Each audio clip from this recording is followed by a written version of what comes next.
What's up, guys? Welcome back for another video. Justin here at RCA Garage. We're going to take apart the Ctsv. I'm going to show you how to take off all the factory suspension components, as well as let you guys know a little secret of what we're working on right now with this thing. So stay tuned.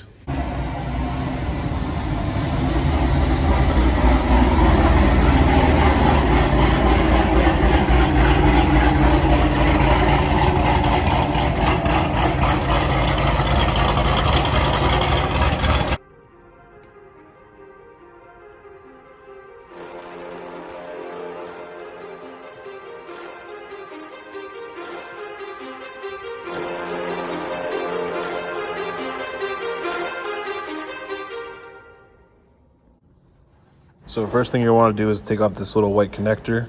It's got little tabs you pop off each side. It's a little tricky to do here with one-handed, but once you pop that off, then you can start taking those off. I'm going to take off both sides here real quick and just show you.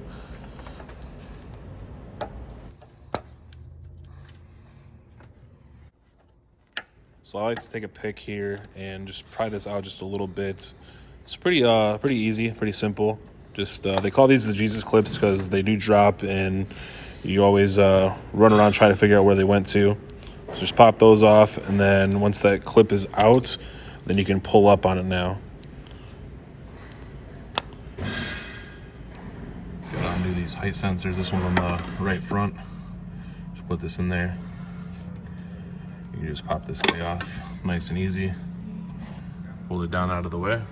You do the same thing on the rear. So the rear has one here. Do the same thing. I always like to use the it's like a panel popper. Works pretty simple. Pops right off. So you see it's off right there.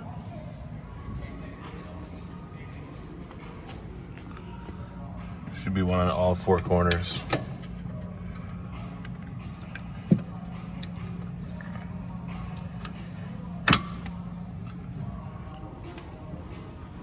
Then you get one up on the front. Switching hands.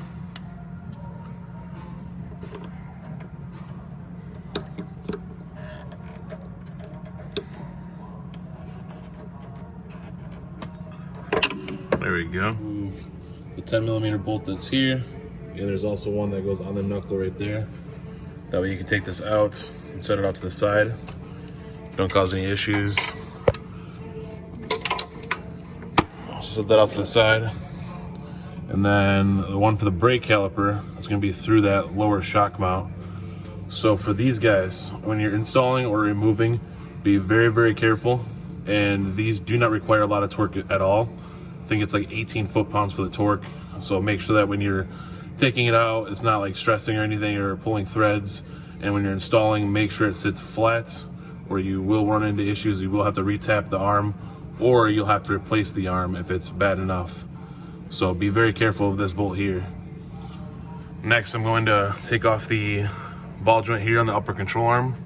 I'm also going to loosen the upper control arm as well, just so it makes it easier to maneuver the arm and it's not going to be under tension. But you keep the sway bar link attached, you keep the caliper on, everything. And this kind of just folds out towards you. So you're removing the shock bolts. Just so we're on it nice and square.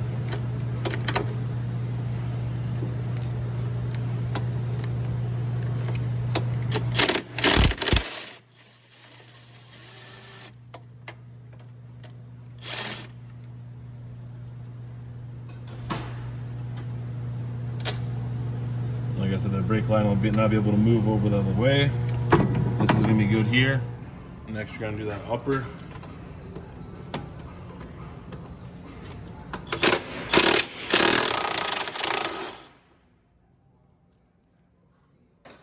Use that 18mm swivel. You can use a wrench and then just put a hex in here, just so you can keep it from rotating. But impact usually works pretty quickly. And then you just let this hang down.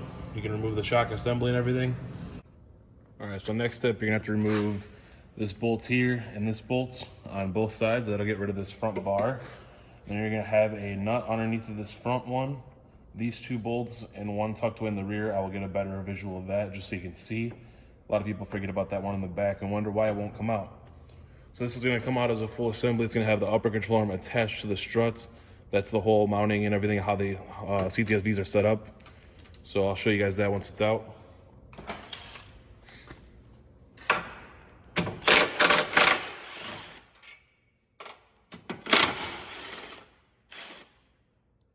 Also gonna be a little washer on here. Don't wanna lose that.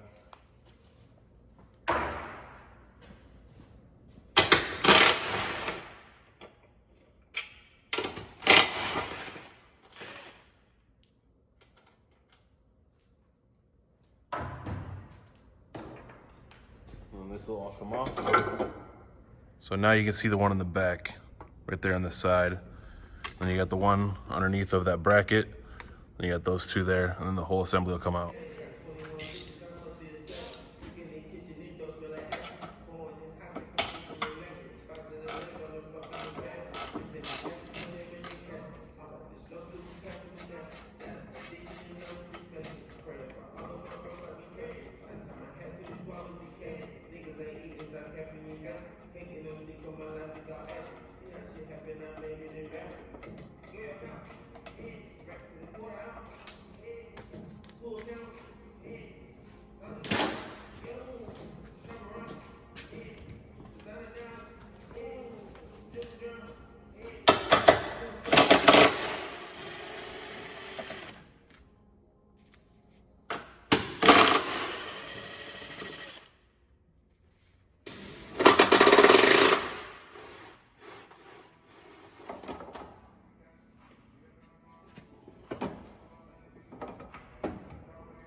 And just like that, they're all out.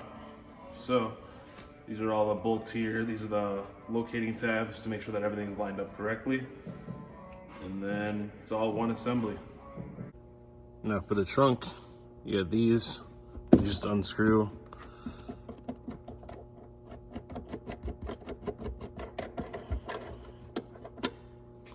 So unscrew off. These are just little clips, so get your panel popper, pop that guy off. And then you also have these little bolts here. Take off this rear deck trim. And then these will all fold in, and then you can access those bolts over there. So let's get this thing off. The bottom, you can leave the bottom on. It's not an issue. So once you peel that back, you're gonna have 3 bolts on this back side. You're also gonna have the sensor there for the electromagnetic suspension. So you're going to take that apart, remove that little clip like I showed you guys on the front, and that should come all out. And then on the bottom, you're gonna have 1 bolt holding the lower shock right there, and it has a nut welded onto the back. You see how bad these shocks are? These things are leaking like crazy. And then we're also going to drop this lower control arm, get the spring out, send everything out to Silvers, and we're gonna have a sick drag setup. Yeah, this was really bad. Yeah, that's one thing with these V's is they always leak. All right, so 3 bolts are done on the top. And there's 1 right there in the lower bracket. So you just lift up on it, push it in, and pull it right out the bottom. And you are free and clear. Next, we're gonna take out the lowering spring here. Get rid of this guy, which we actually might be able to just pry down and pull this out. Look at that. So we can take that out now. So I hope that I showed everything pretty well for you guys, and you guys know how to get everything off. But definitely check out this kit. Subscribe to the channel. We're gonna have upcoming videos of the Silvers install, as well as any kind of technical bits or whatever that we develop with this. We'll let you guys know everything about that. But as always, like, comment, subscribe. Peace.